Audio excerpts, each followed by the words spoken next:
welcome back to my channel, and if you're new here, welcome. I am so happy that you're joining me.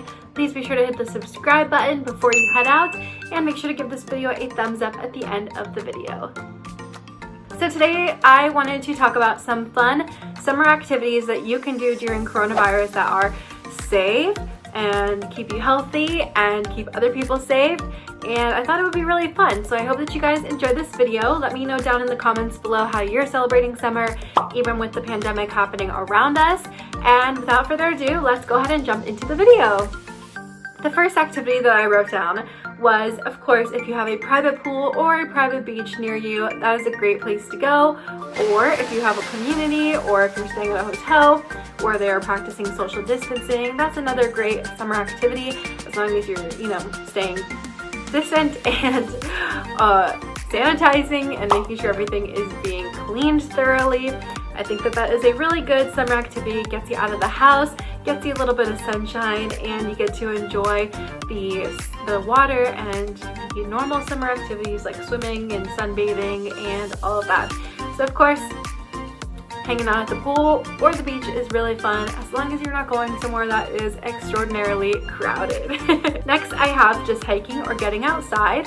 That's another great way to get outdoors. Hiking is usually pretty distant from other people, or like a park or something of that nature where you can get out, get a little exercise, get some sun, enjoy the summer breeze, the summer plants. I keep going outside and hearing the cicadas, and it's really funny because it doesn't feel like summer at all, because I spend the majority of my time in my house.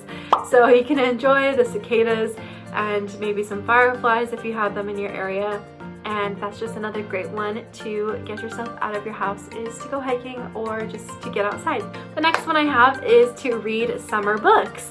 I really love this one because I think that reading and watching movies, which is my next tip, are really great ways of transporting yourself and getting yourself out of wherever your reality is and bringing you someplace new.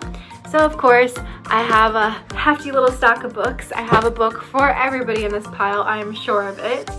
So if you are someone who likes nonfiction, ta-da, or cozy mysteries, or mysteries in general, Joanne Fluke, Lemon Meringue Pie Murder. This is one of my favorite Joanne Flukes. It takes place during the 4th of July, so it's very summery.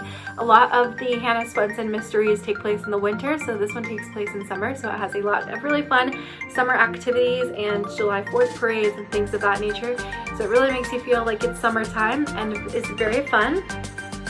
Some other nonfictions, and also if you are into travel, are this one called Beautiful Ruins. I'm actually reading it right now, and it's really good. It is about, I probably should have said what the last one was about too. Let me do that one first. So these mysteries are about Hannah Swenson, who is a bakery owner who solves mysteries, and they're really, really good. There's always a murder in her little town, and it's really nice. Hannah's very inspiring to me, so I love those. This one is about an Italian inn owner, as well as some Hollywood producers, basically, from 50 years apart, basically meeting for the first time. It's hard to explain. I'm still reading it, so I don't know like the full story yet, but it's been really good, and the ocean and stuff makes me feel very summery. Another good one is The Little Paris Bookshop. This one is a very mature read, so just be aware of that before you read it. It involves affairs, it involves heartbreak, it involves cancer, but it is a beautiful book. I cried so hard at the end of it. But it's basically about a man who owns a little Paris bookshop, and it's on a boat, and he takes the boat and travels to go meet his girlfriend's husband, essentially. And it's really, really deep. It's very good, and the traveling in it and being in Paris and it being warm and in the summer is just really beautiful to me, and I love that one. And Breadfruit, this is another mature read. It's I read it a while back, but it's basically about marital problems and people who live in like I believe it's in Polynesia, like the Tahitian Islands. I believe it's in Tahiti, but it's really good. Got a lot of summer tropical vibes, and it introduces you to a different culture and marriage problems, and is very good. So I really enjoyed that one. If you are a classic reader, a book I recommend is The Chronicles of Narnia. These are amazing. I just finished all of them. I loved them so much. If you haven't read The Chronicles of Narnia, if you haven't watched the movies, it's basically about a magical land that is ruled by a lion named Aslan, and it's just amazing. There's, I think, 8 books in total, and they are so good. Definitely recommend. I think these are great for summertime because winter is kind of first seen as the enemy in these books, and summer is kind of associated with Aslan and with like the happiness. And when Aslan's around, there's beautiful trees and flowers, and it's warm and it's happy, and that's why I really like these books, and they're a really good one for summer reading.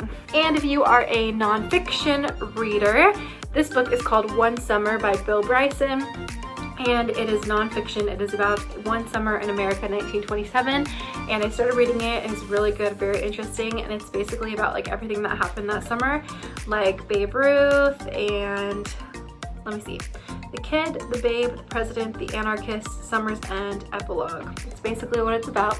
All of that stuff that happened in America in 1927, and it all takes place in the summer, which is very cool. Next up on my list is to watch some summer shows or summer movies. So I'm gonna have a full list of Disney ones specifically on my podcast. So if you are not already following my podcast, it is called The Mouse Club Podcast, and you can find me basically on any podcast platform, and the link is in the description box as well. But I do have some that I'm going to read for you really quick before the episode comes out. So some really good summer movies and shows to put you in the mood are Mamma Mia 1 and 2. I love the Mamma Mia movie so much. The second one is honestly more of my favorite because I love Lily James so much. But the beautiful views of Greece and Croatia and the water and the songs, they just put you in such a fun summer mood, and the fashion, I just love it so much. So I definitely recommend Mamma Mia 1 and Mamma Mia 2. And there are so many good Disney ones, which is why I'm doing that episode specifically, like Lilo and Stitch, The Little Mermaid, High School Musical 2, The 13th Year, and the Hannah Montana movie. Those are all great ones as well, and I'm sure you can find a lot of other summer recommendations if you look on YouTube or on Disney Plus or Netflix.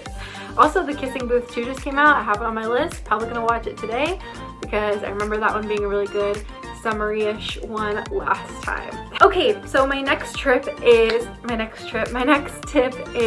to make microwave s'mores. Since we can't really go on a ton of trips, or unless you have a campfire in your backyard, it might be best to make some summer snacks in your home. So microwave s'mores are a really great one. They're super easy to make. I think you only microwave them for like 30 seconds, and you can add some fun stuff like Reese's or Oreos or any kind of fun things that you want to try to give you that little flavor of summertime. Okay, the next tip I have for how to spend your summer during the coronavirus pandemic is to plan a trip for next year. I think this is a really good one because it kind of takes you out of the struggles that we're facing now and how rough life is right now and how we're kind of trapped in our houses, and it can kind of help you to focus on something else. It can help you to plan for the future, and if you're spending a lot of time planning where you're gonna go, what you're gonna eat, what you're gonna see, I think it'll kind of take you out of this reality and focus on next year. And also you can kind of start saving for it now, so that even though this summer isn't the best, next summer can definitely make up for it, for sure. Okay, and the last tip or trick I have on my list is to make at-home popsicles.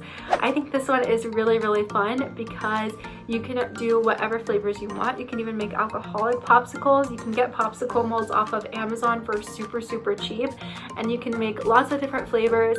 Popsicles remind me so much of the summertime, and if you have a patio or a little yard, you can definitely sit outside and enjoy those popsicles. And I think that the heat with the popsicles and with your summer book, I think that you'll definitely feel like it is summertime. Anyway guys, thank you so much for watching. I hope that you all enjoyed this video. I definitely have been putting some of these tips and tricks to use. I have been reading like crazy and have been watching summer movies just to give myself a little bit of that summer vibe. I'm probably gonna go to my community pool soon. I'm trying to go during the week so that it's not as crowded. and hopefully you guys are staying healthy and safe as well. I am praying for you guys, I'm thinking about you guys, and I just hope that this thing is over soon because I am tired. I'm sure you guys are too. So anyway, thank you all so much for watching. I hope that you enjoyed, and I will see you on Thursday with a new vlog. Bye guys!